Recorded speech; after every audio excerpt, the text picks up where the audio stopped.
Good morning students. आज फिर हम जॉन लॉक की चर्चा को जारी रखेंगे।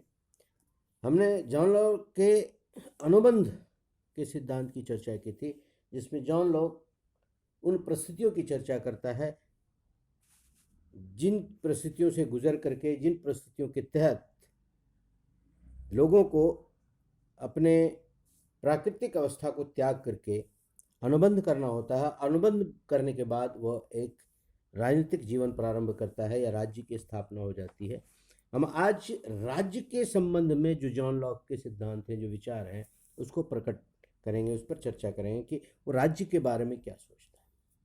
जैसा कि हमने पहले देखा था कि हॉब्स ने जिस प्रकार के व्यक्ति का चित्रण किया और उस व्यक्ति के चित्रण के बाद जिस प्रकार के प्राकृतिक अवस्था का निर्माण हुआ, उस प्राकृतिक अवस्था से निकलने के लिए जो तार्किक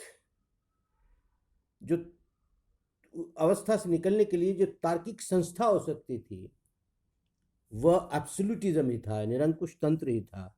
और इस प्रकार से हॉब्स ने जो है तार्किक रूप से अपने विचारों को रखते हुए अराजकता की स्थिति से उबारने वाली जो संस्था है, उसको उन्होंने अमर्यादित अधिकार दिए। लेकिन ठीक उसके विपरीत जॉन लॉक एक बहुत ही सुंदर चित्रण करता है, बहुत ही सुखद चित्रण करता है। वो मनुष्य को बहुत अच्छा बताता है, मनुष्य के बारे में उनके विचार बहुत अच्छे हैं। सहयोगी है, विवेकी है, बुद्धिवादी है, तर्कवादी है। वो अपने हितों को पहचानता है, केवल अपने हितों को नहीं पहचानता बल्कि दूसरे हितों को पहचानता है, कॉमन इंटरेस्ट की बात करता है। और उसके बाद जो है वो प्राकृतिक अवस्था में एक बहुत ही अच्छा जीवन व्यतीत कर रहा होता है।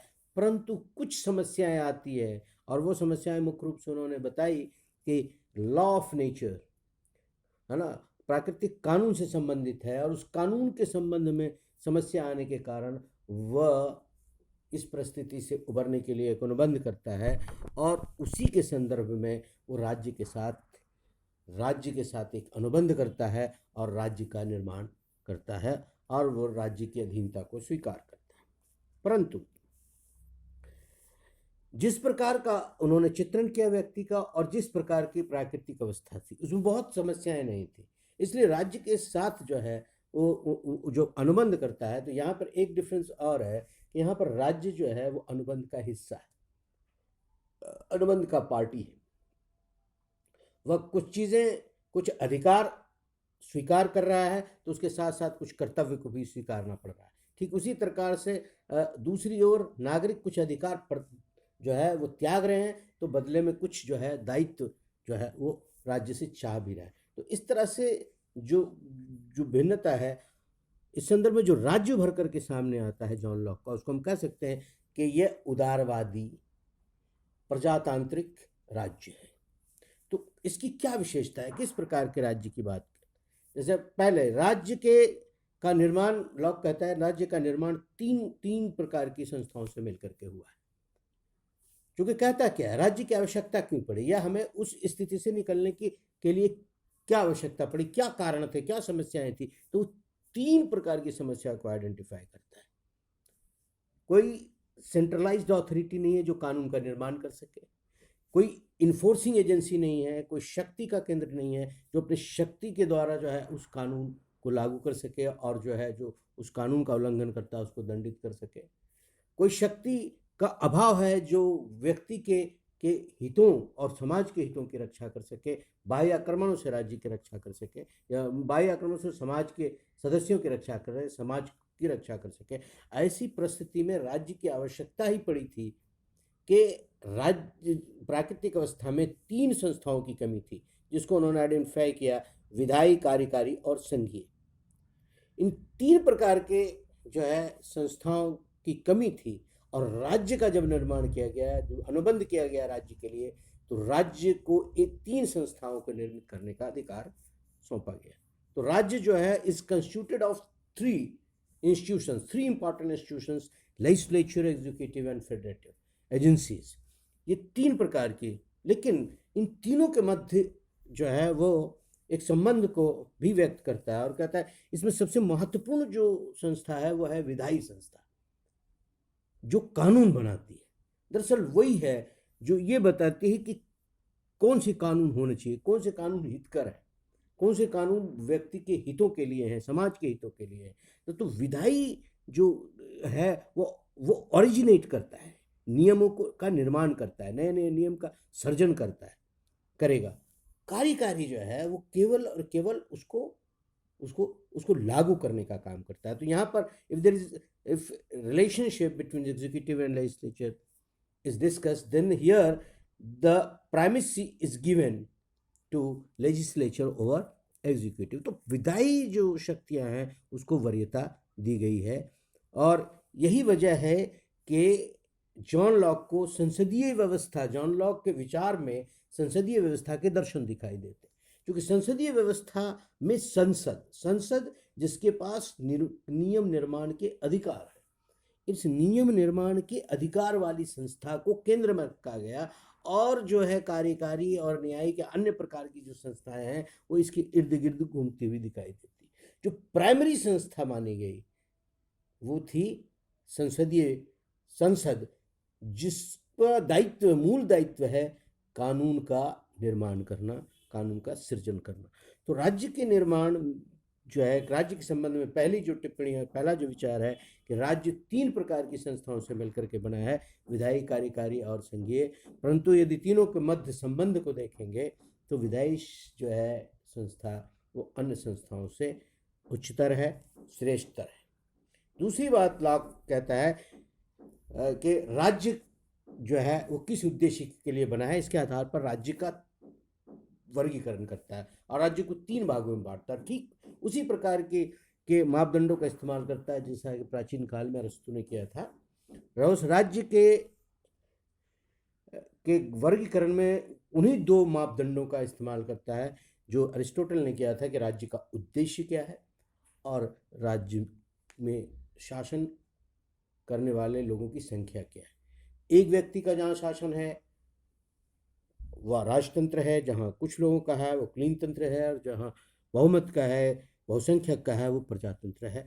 निश्चित रूप से जॉन लॉक जो है प्रजातंत्र को कुलीन तंत्र और राजतंत्र से बेहतर संस्था मान रहा है, क्योंकि यहाँ पर जनता की इच्छा के आधार पर ही राज्य का निर्माण हुआ है। वह इस सिद्धांत का प्रतिपादक है, इस सिद्धांत का समर्थक है। तो प्रजातंत्र जहाँ बहुसंख्यक के द्वारा जो है शासन चलाया जा रहा है, और बहुसंख्यक निश्चित रूप से ये पहले मानता है वो कि प्रत्येक व्यक्ति में विवेक है, और विवेक जो है उसे व्यक्तिगत हितों और सामूहिक हितों की पहचान की दृष्टि देता है, और जहाँ उसे सामूहिक हित का समर्थन करना चाहिए वहाँ वो व्यक्तिगत हितों की बलि देने को तैयार है। ऐसी अवस्था में प्रजातंत्र का उद्देश्य जन कल्याण है, और इसीलिए वो प्रजातंत्र का समर्थन करता है। तीसरी जो विशेषता जॉन लॉक के राज्य संबंधी विचार में यहाँ दिख रही है कि राज्य जो है वो व्यक्तियों की इच्छा के द्वारा बनाया गया है। कहने का मतलब है कि यहाँ पर वो एक मैकेनिस्टिक व्यू ऑफ स्टेट ले रहा है, यांत्रिक अवधारणा का प्रतिपादन कर रहा है कि राज्य जो है वो व्यक्तियों ने बनाया है, व्यक्तियों ने अपनी आवश्यकता के अनुसार बनाया है। जैसे जैसे व्यक्ति को जिन जिन चीज़ों की आवश्यकता पड़ी अपने हितों के उत्थान के लिए या अपने विकास के लिए, अपने कल्याण के लिए, वैसे वैसे वह चीज़ों का सर्जन करता गया, बनाता गया, निर्माण करता गया। राज्य भी उसी प्रकार की चीज़ों में से एक है, उसी प्रकार की संस्थाओं में से एक है। इस तरह से जॉन लॉक जो यहाँ पर वो जो राज्य के बारे में कह रहे हैं वो मैकेनिस्टिक कॉन्सेप्ट को स्थापित कर रहे हैं, यांत्रिक अवधारणा को स्थापित करने का काम कर रहे हैं। राज्य का बेसिस क्या है, what is the basis of the state? यहाँ पर वह है नागरिकों की सहमति, consent of the people. Theory of consent का यहाँ पर वो प्रतिपादन करते हुए भी दिखाई दे रहे हैं। ये प्रमुख प्रणेता हैं जो ये कहते हैं कि राज्य व्यक्तियों की इच्छा पर आधारित है। राज्य कुछ ऐसी संस्था नहीं है जो देवों ने दिया है, राज्य कुछ वैसी संस्था भी नहीं है जिनके अभाव में मनुष्य का जीवन असंभव हो जाएगा या मनुष्य पशु तुल्य हो जाएगा, जैसा कि आदर्शवादी विचारक मुख्य रूप से प्लेटो और अरिस्टोटल लिया करते थे कि राज्य के बिना मनुष्य का जीवन संभव ही नहीं है। यहाँ पर वो बिल्कुल उसके विपरीत ले रहे हैं कि नागरिक की सहमति से राज्य का निर्माण हो रहा है। नागरिक चाहे तो उसका निर्माण करे, चाहे तो वो नहीं करे। विलिंगनेस और अनविलिंगनेस जो है दोनों ही महत्वपूर्ण है। चाहे तो वो राज्य के भीतर रहे, चाहे वो राज्य के बाहर रहे, अस्तित्व का खतरा इन दोनों ही परिस्थितियों में उसके सामने नहीं है। तो इस तरह से वो राज्य के संदर्भ में जो है जो जो विचार है वो थ्योरी ऑफ कंसेंट का भी प्रतिपादन कर रहा है। वो सीमित सरकार की अवधारणा को भी जो है प्रतिपादित कर रहा है। सीमित सरकार का मतलब क्या है कि government must be limited, power must be limited, must be controlled. जो है uncontrolled, unrestrained power can not be vested with any institution. किसी भी संस्था के साथ जो है ये नहीं होना चाहिए। सरकार हर प्रकार से सीमित होनी चाहिए। और यहाँ पर हम देखेंगे 3-4 बातें वो कहता है कि पहली, सीमित किसके द्वारा होनी चाहिए? जनता की इच्छा के द्वारा। जनता इच्छा जैसी है वैसा राज्य बनेगा। जितने अधिकार वो राज्य को देना चाहेगा उतने अधिकार उसके पास होंगे। जैसा उसका गठन करना चाहेगा जैसे उसके वैसा उसको गठन करेगा। दूसरा है राज्य का उद्देश्य। राज्य का उद्देश्य क्या है, ये बहुत इंपॉर्टेंट है। राज्य जो है वो बिल्कुल जो है जनता के हितों के विरुद्ध नहीं जा सकता। राज्य का एक निश्चित उद्देश्य है। यदि वो उस दिशा में चल रहा है तो राज्य का होना औचित्यपूर्ण है, यदि नहीं चल रहा है तो नहीं है। तीसरी बात कहता है कानून का शासन होना चाहिए। वो बार बार कहता है, विधायिका की बात करता है, विधायी शक्तियों की बात करता है, प्राकृतिक कानून की बात करता है, और उसके द्वारा व्यक्तियों का जो है व्यवहार नियंत्रित होना चाहिए। तो कानून का मतलब क्या है? कानून सभी पर समान रूप से लागू होने चाहिए। कानून का एक निश्चित स्रोत होना चाहिए। इसलिए रूल बाय डिक्री या रूल बाय ऑर्डर जो है उसको वो नकारता है। और चौथी चीज़ है कि state must be constrained by the rights of the people also. नागरिकों के अधिकारों के द्वारा भी जो है वो सीमित होना चाहिए। राज्य का ये दायित्व है कि वह राज्य नागरिकों को जो अधिकार मिले हुए हैं पहले से, उन अधिकारों की रक्षा करे, जैसा वो प्राकृतिक अधिकारों की बात करता है। तो यहाँ पर सीमित सरकार की बात है, जिसको हम संवैधानिक राज्य की अवधारणा भी कहते हैं। तो इस तरह से सरकार को सीमित करने की बात जो है वो बार बार करता है। निरंकुश राज्य की बात वो नहीं करता।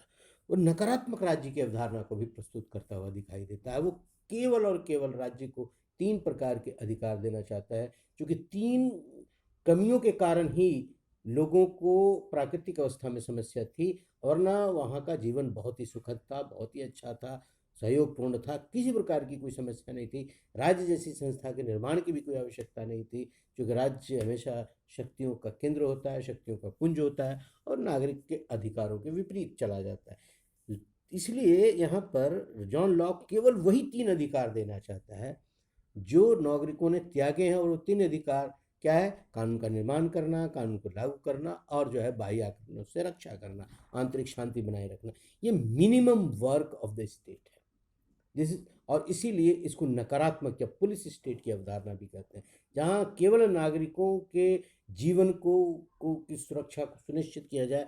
उसके अलावा अन्य क्षेत्र में व्यक्ति जैसा करना चाहे, चूँकि उसके पास विवेक है, इस आधार पर उस पर विश्वास किया जाता है, और जैसा करना चाहे, जिस क्षेत्र में विकास करना चाहे, जैसा व्यवसाय अपनाना चाहे, जैसे वह रहना चाहिए, वैसे उसको रहने की अनुमति दी जा सकती। तो यहाँ पर एक नकारात्मक राज्य की अवधारणा भी है। इसके साथ ही साथ सबसे महत्वपूर्ण चीज यहाँ पर वो पहली बार राज्य का उद्देश्य निर्धारित कर रहा है, राज्य को कंस्ट्रेन कर रहा है, राज्य को सीमित कर रहा है, परंतु इसके साथ ही साथ वो इस संभावना को भी जो है व्यक्त कर रहा है कि यदि राज्य कभी भी अपने उद्देश्यों से परे जाता है, या अपने द्वारा किए गए कमिटमेंट, जो उन्होंने अनुबंध में कमिटमेंट किया है, अनुबंध में जो उन्होंने अनुबंध के साथ उन्होंने जो प्रॉमिस किया, जो वादे किए हैं, यदि उसके विरुद्ध जाता है, या फिर उन्हें जो दायित्व दिया गया है उस दायित्व के निर्वहन में कहीं उसे कुताही होती है, जैसे यदि वो उद्देश्य से भटक जाता है, उसे जो करना चाहिए वो नहीं करता है, वह नागरिक के अधिकारों की रक्षा करने में सक्षम नहीं होता, नागरिकों के जीवन को सुरक्षित रखना उनके लिए संभव नहीं था, या फिर वो कानून का उल्लंघन करने लगता है, मनमाने तरीके से शासन करने लगता है। यदि ऐसी कोई भी चीज़ होती है तो जॉन लॉक स्पष्ट रूप से कहता है कि नागरिकों को राज्य के विरुद्ध जाने का अधिकार है और विरुद्ध जाकर के राज्य को समाप्त करें और वो नवीन राज्य का सर्जन करें, नवीन राज्य का निर्माण करें। इसीलिए यहाँ पर ये इम्पॉर्टेंट है, बहुत इम्पॉर्टेंट है कि इससे ये उनका तात्पर्य है कि इसका मतलब है कि वह दो कॉन्ट्रैक्ट की ही बात कर रहा है। पहले कॉन्ट्रैक्ट से मनुष्य जो प्राकृतिक अवस्था में रह रहा था वह एक सिविल कम्युनिटी में बदलता है और दूसरे दूसरे जो दूसरे जो कॉन्ट्रैक्ट हैं उससे वो जो है राज्य का निर्माण करता है। तो यहाँ पर एक और बात है, पहला जो कॉन्ट्रैक्ट है, जो ओरिजिनल कॉन्ट्रैक्ट है, वो इररिवोकेबल है, उसको तोड़ करके आप सिविल सोसाइटी से या कम्युनिटी से बाहर नहीं जा सकते। लेकिन दूसरा जो कॉन्ट्रैक्ट है वो रिवोकेबल है, चूँकि वो कम्युनिटी और स्टेट के बीच हो रहा था, जो समाज और राज्य के बीच हो रहा है। समाज और राज्य के बीच जो अनुबंध है, यदि अनुबंध के शर्तों के विरुद्ध यदि राज्य जाता है तो कम्युनिटी को ये अधिकार है, कम्युनिटी के सदस्यों को अधिकार है कि वो राज्य को उसको अपदस्थ कर दे, उसको समाप्त कर दे और अपने इच्छा अनुरूप अपने उद्देश्य की पूर्ति करने वाला जो है राज्य का निर्माण करें। तो इस प्रकार से जॉन लॉक जो एक राज्य को प्रकट करते हैं, वो राज्य जो है संवैधानिक है, वो राज्य प्रजातांत्रिक है, वो राज्य सीमित है, वो राज्य कानून के शासन का की अवधारणा पर आधारित है और वह राज्य जनता की इच्छा पर आधारित है। आज इतना ही।